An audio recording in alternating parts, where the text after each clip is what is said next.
7:05 de la mañana, tal como lo anunciamos, ya está con nosotros el gobernador del estado Miranda, candidato a la reelección, Héctor Rodríguez. Héctor, bienvenido. Gracias, buenos días para ti y para toda Venezuela. Bueno, ya falta muy poco para el 21 de noviembre.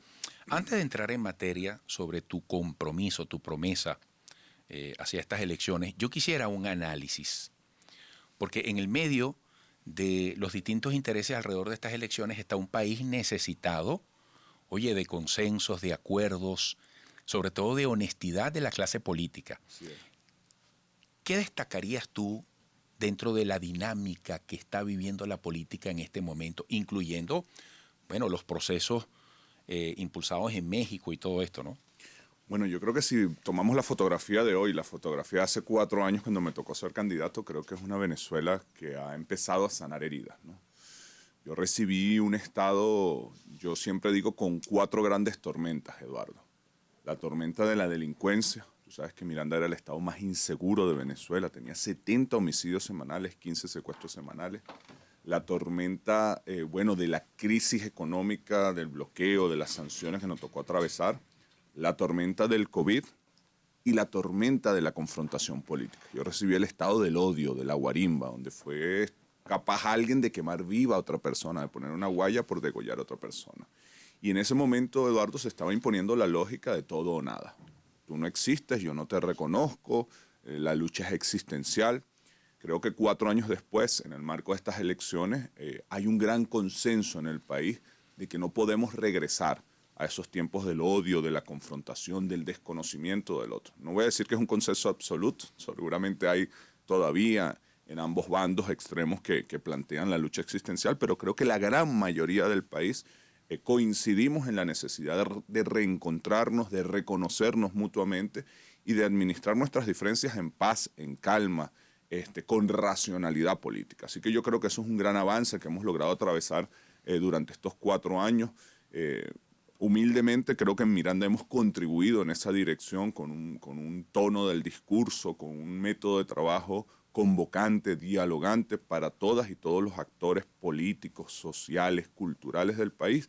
Y por supuesto es algo en lo que yo creo profundamente y en lo que voy a seguir trabajando. Creo que la política es diálogo, es consenso. Creo que el país es una gran familia y la familia cuando tiene dificultades no se pone a pelear, se une, se consigue y trabaja unida para superar esas dificultades. Y si bien hemos avanzado en superar las dificultades políticas, creo que no hemos logrado todo.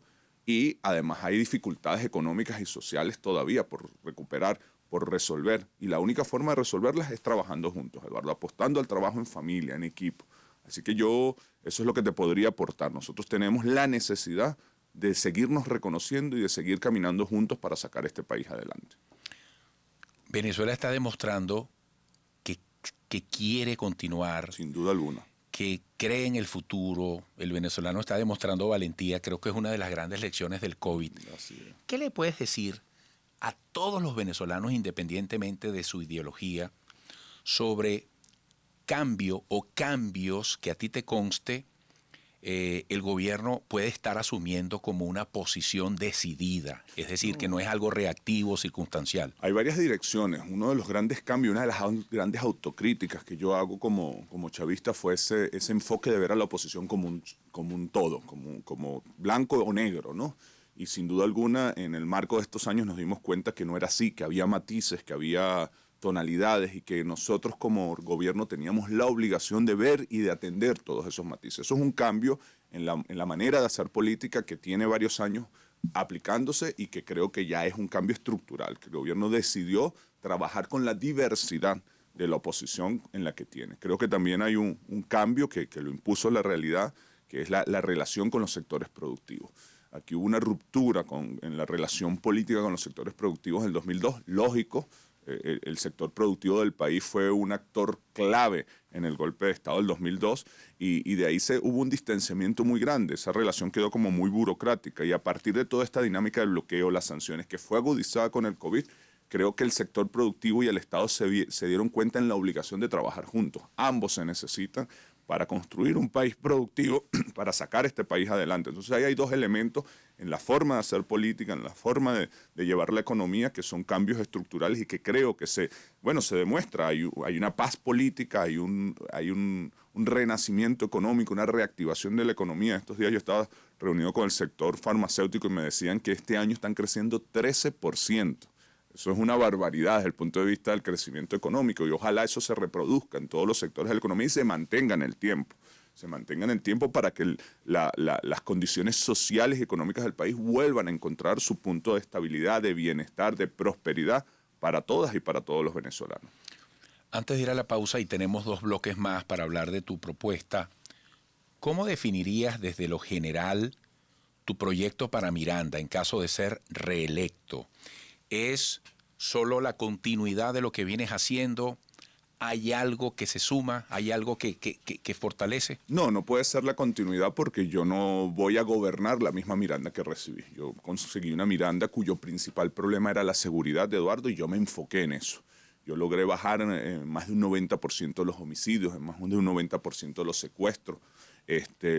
Yo conseguí una Miranda que tenía un alto nivel de conflictividad política y me enfoqué en eso. Trabajé para el diálogo, para el encuentro, para la relación de convivencia con todas y todos y logramos una Miranda en paz a pesar de las grandes dificultades sociales que estamos viviendo. La Miranda que me va a tocar gobernar en los próximos 4 años es una Miranda que ha cambiado, es una Miranda que tiene nuevas necesidades. Hoy, sin duda alguna, el principal problema de los mirandinos son los servicios públicos, especialmente el agua. Así que, así como hace 4 años, seguramente te lo dije en alguna entrevista acá, yo me iba a dedicar de lleno a la seguridad. En los próximos 4 años me voy a dedicar de lleno a los servicios públicos, especialmente al agua. Yo me he puesto un reto grande, Eduardo, que el agua llegue todos los días a todas las casas por tubería. No es un reto fácil. He iniciado una dinámica que hemos llamado Congreso Estadal del Agua, donde me he reunido con las mesas técnicas de agua de Miranda, con el Consejo Científico, grandes especialistas que tiene este país dedicados a la investigación del tema del agua y con las autoridades. Y ya tenemos un panorama de cuáles son las necesidades, de cuáles son los proyectos estructurales, de cuáles son las victorias tempranas que podemos lograr para corregir, para mejorar, para optimizar y para ampliar el servicio de agua del Estado Miranda. Así que el enfoque y el proyecto y las ambiciones que tenemos en estos próximos 4 años son completamente distintas a las que teníamos hace 4 años. Bueno, Héctor, gobernador de Miranda, vamos a la pausa. Esta es una interesante consigna, todos los días a todas las casas por tubería. Así es. Hace hasta rima.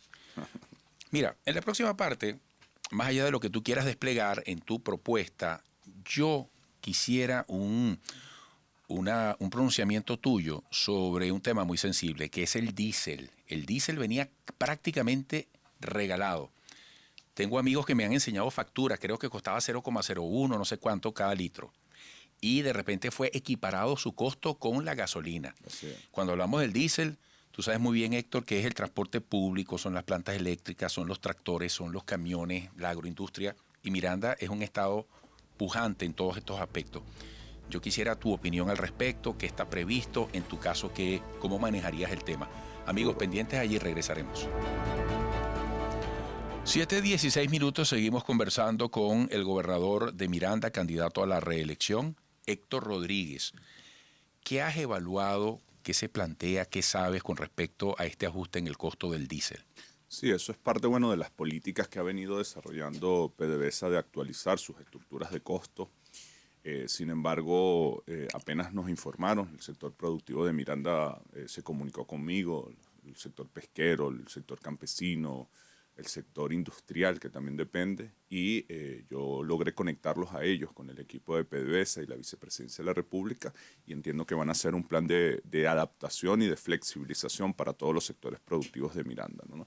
Nosotros hemos logrado construir, Eduardo, durante estos 4 años una extraordinaria relación con todo el sector productivo de Miranda, todo el sector agrícola. Tú sabes, Miranda tiene un gran potencial en café, en cacao, en flores, en papas, en frutas, que estaba muy diezmado, que fue muy afectado por todo el tema de sanciones y bloqueo, porque dependen de semillas importadas, de fertilizantes. Sin embargo, le hemos puesto al lado al Consejo Científico de Miranda, que ha logrado sustituir, construir semillas nacionales, fertilizantes nacionales, líneas de producción nacionales, y ellos han logrado levantar, por ejemplo, los paperos de los altos mirandinos estaban completamente paralizados. Ahorita son uno de los principales productores del país. Las flores que no estaban exportando, hoy son uno de los principales exportadores del país. La certificación de gran parte del cacao venezolano, del cacao mirandino como carenero superior, que se había perdido esa certificación. Lo mismo estamos haciendo con los sectores industriales, líneas que estaban paradas por una pieza que no lograban traer por el bloqueo, y bueno, con el Consejo Científico hemos logrado producir esa pieza en Venezuela y han reactivado su producción. Así que tenemos una relación de trabajo muy bonita. Muchos de ellos no coincidimos políticamente, ideológicamente, pero hemos coincidido en el trabajo, en las ganas de levantar este Eso país. le da mayor mérito a los logros. Sí, así es. Entonces, yo quiero reconocerlo públicamente, ¿no? Porque ha habido disposición de parte y parte, y ahí se ven los resultados, como nosotros, a pesar que nos tocaron los tiempos difíciles, logramos aguantarlos y hoy estamos logrando levantar nuevamente nuestra economía mirandina, y creo que eso contribuye muchísimo a la economía venezolana. Así que con ellos vamos a seguir teniendo una relación de cercanía, de respeto, de colaboración mutua por el bien del país, por el bien de Miranda. Oye, por cierto, Nicolás Maduro en estos días retomaba un tema pendiente con respecto al metro, Así es. el metro de Guarenas. Sí, ese es un metro que era una obra de Odebrecht, y tú sabes que ella entró como una situación jurídica por todo este tema de juicios que tiene Odebrecht a nivel internacional.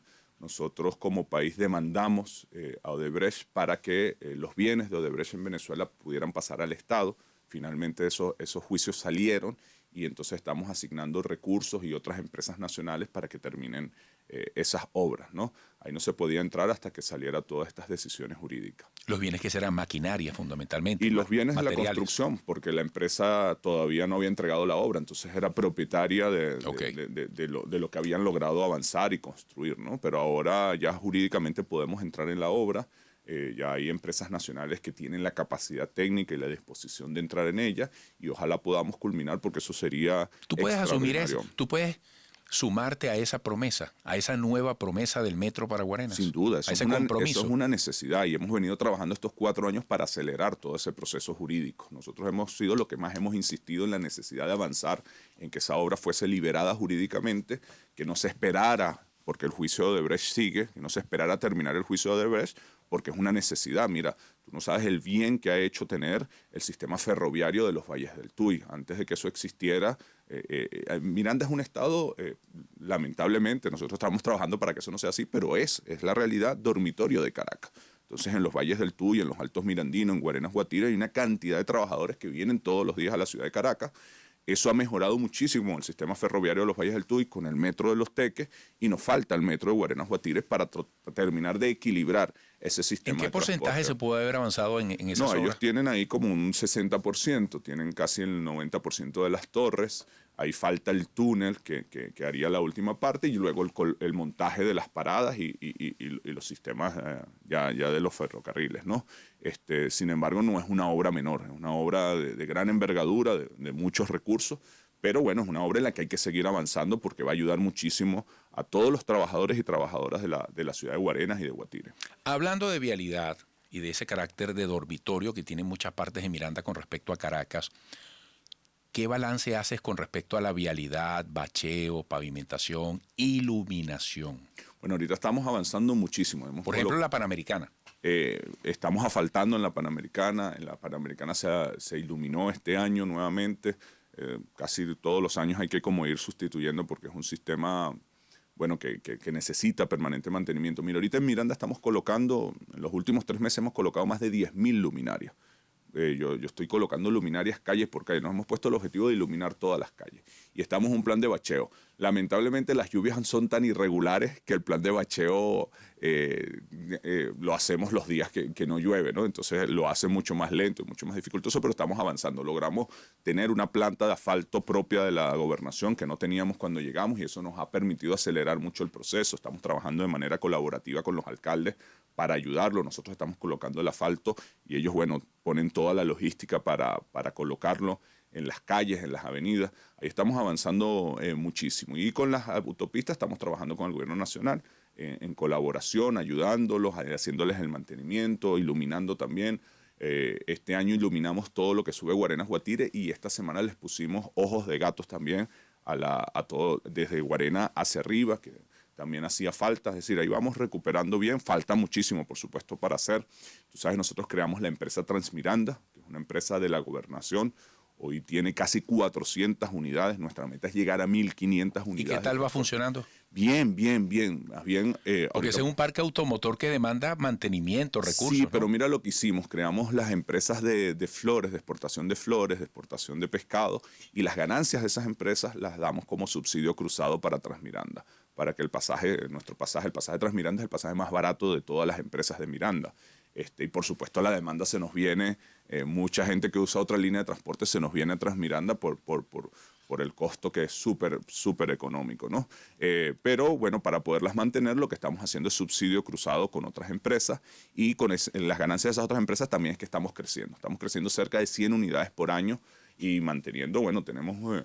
En estos días el Ministerio de Transporte hacía un informe de todos los sistemas de trans que hay en Venezuela y decía que Transmiranda es la empresa con mayor funcionabilidad, es decir, tienen más del 97% de sus unidades operativas. Incluso en la pandemia, cuando empezaron a regresar los migrantes, Transmiranda asumió la tarea de, movilizamos en la pandemia no solamente migrantes, también médicos, enfermeros, 500,000 de personas. En el primer momento de la pandemia, que toda esa gente se regresó de Brasil, de Colombia. Fuimos a Bolívar, a Zulia, a Amazonas, a Apure, a buscar migrantes no solamente de Miranda, de Caracas, del Oriente, un poco para que llegaran directo con un circuito cerrado, hacer la cuarentena y garantizar que esas personas no enfermaran al resto de su familia o la gente en la comunidad. Mira, tenemos que ir a la pausa. Yo hace poco bajé por la Panamericana. No me fijé de principio a fin. Vi que tenía muchas partes iluminadas, pero la Panamericana está iluminada en su totalidad.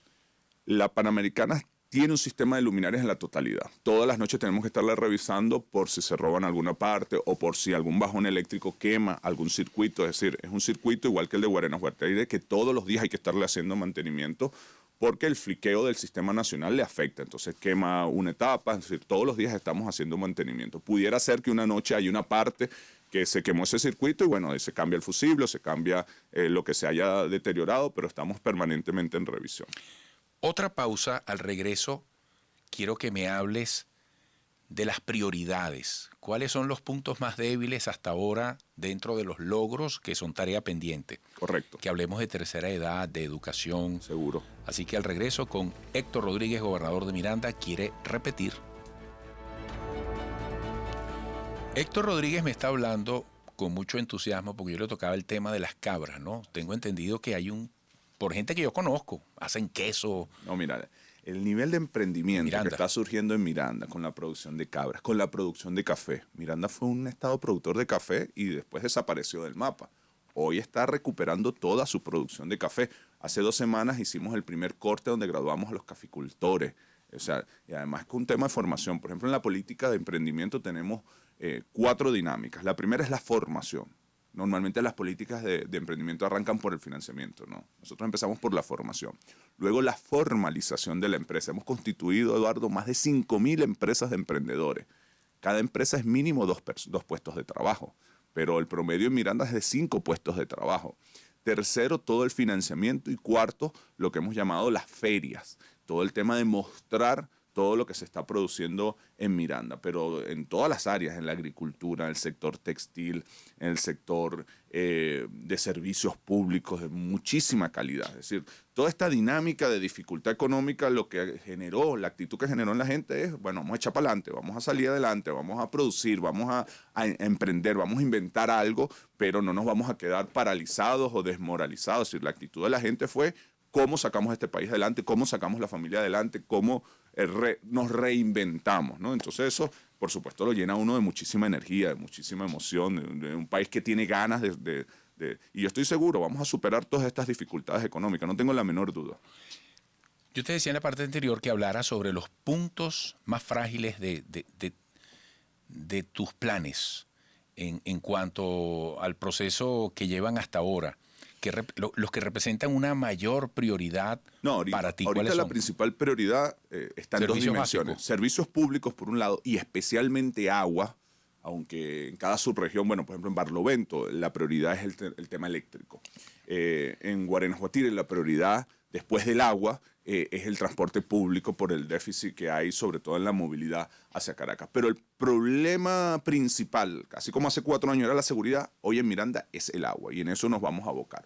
Y la otra dimensión es el tema de la protección social, porque todo este crecimiento económico que aplaudimos, que reconocemos, por el que trabajamos, también genera grandes desigualdades con todo esto del papel que está jugando el dólar en la economía, porque hay sectores de la sociedad que no entran dentro de esa dinámica. Los pensionados, los trabajadores de la administración pública. Entonces tiene que haber una fuerte política de protección social, de mejoría, los salarios, de la mejoría de los servicios públicos, del sistema educativo, del sistema de salud. Entonces son como las dos grandes dimensiones. Hemos logrado la paz, hemos logrado disminuir los delitos, hemos logrado la reactivación económica, pero ahora nos toca concentrarnos en servicios públicos y protección social. Creo que ahí están las dos prioridades de esta nueva etapa, de estos nuevos 4 años.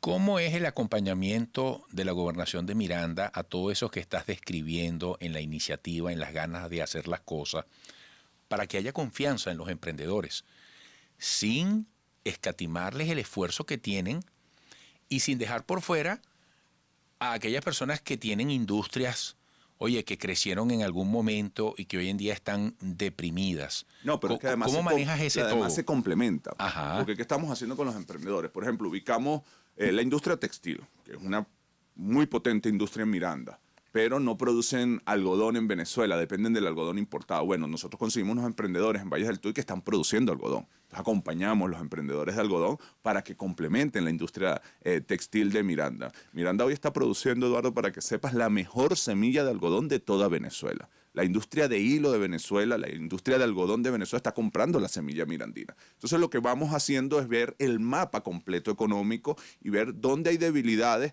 para empujar, para fortalecer, para incentivar el emprendimiento e ir cerrando esas cadenas productivas para que no estemos dependiendo tanto. Un país nunca va a ser 100% productivo, siempre, pero que esa balanza sea más equilibrada, que cada vez dependamos menos del producto, de la materia prima o de la tecnología importada, que todo lo que podamos ir abasteciendo con producción nacional, generando empleo, generando tributo, generando reactivación económica, pues lo hagamos. Entonces, el acompañamiento es extraordinario. Nosotros tenemos una muy buena relación con el sector de emprendimiento. Es un sector diverso, es un sector que tú no puedes encajonar en bloques ideológicos y políticos como quienes, sino que hay ahí de todo. Ahí hay libres pensadores, militantes, no militantes, pero coinciden en querer hacer, en querer producir. Entonces, si tú vas desde el dogma político, vas a chocar. Tenemos que lograr, Héctor, que ese sea el país. Claro, es que ese es el país. Expandir eso que tú estás describiendo. Discúlpame que no coincida en cómo lo planteaste. Es que es al revés. Es que nosotros tenemos que reencontrarnos con el país real. Ese es el país real. Claro. El país real es un país diverso, es un país mira, pero es que no me estás contradiciendo. Es más, yo te puedo decir, hay que permitir y hay que promover el reconocimiento a ese país, a la diversidad. Tú lo has dicho. Mira, en el gobierno, tú has dicho, en el gobierno cambiamos. Así es. No estamos calificando a la oposición como un todo, buscar los matices. Claro, pero lo que te quisiera decir es que a veces nosotros, pues tú decías tu frase, hay que lograr que ese sea el país. Yo creo que es al revés. Creo que la clase política... Claro, porque tú estás hablando de Miranda.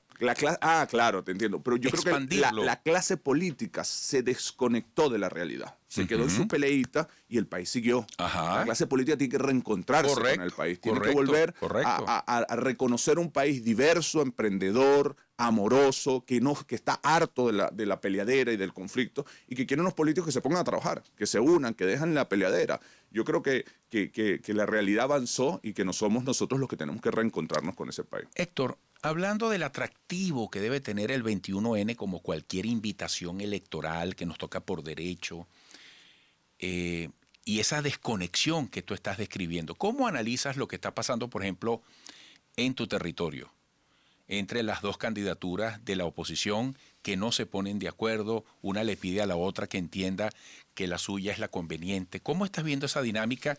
¿Cómo incide esto en tus aspiraciones, incluso matemáticamente? Bueno, en realidad son 3 candidaturas de la oposición, ¿no? Está la de Juan Carlos Alvarado, que está apoyada por el exgobernador Enrique Mendoza, Acción Democrática, COPEI.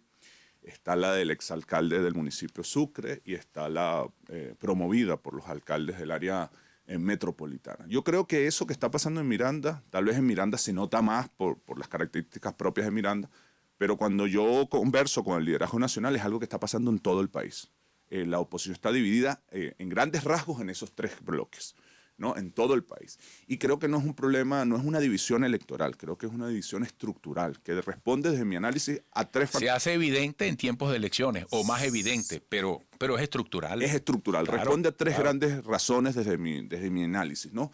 El primero, a la estrategia. En los últimos años se apostó una estrategia de todo o nada y eso fue partiendo de la oposición y ahí están los resultados.